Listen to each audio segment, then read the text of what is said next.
ฮัลโหลทุกคนนี่พบกับไอเดียเองเดิมวันนี้เดี๋ยวได้ตัวนี้มาอุ้ยตายทำไมนี่ทุกคนคุณหูคุณตาบอลนี่คือซาลาเปานั่นเองเด้อเดี๋ยวจะมาแกะทุกคนว่าเดี๋ยวจะได้เสียงหรือว่าจะได้ซีเครตบอล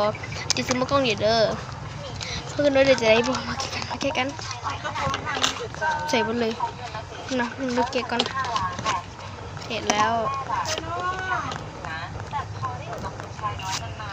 นี่ทุกคนดูเวลาแกะทุกคนเดี๋ยวตื่นเต้นไอเดียขอสีม่วงบวกกับสีเขตแต่ผู้ใส่ได้เสียง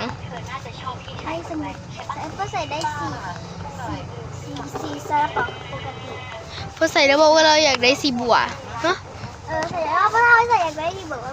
เพื่อใส่น้องเขาอยากได้สีบัวเดี๋ยวเขาอยากได้สีม่วงบวกกับสีเขตรู้บอกกันเราจะได้อย่างม่วงบวกกับสีเขตแต่น้องเขาบอกว่าอยากได้สีบัวบอกกันเราจะได้อย่างทุกคนเดี๋ยวตื่นเต้น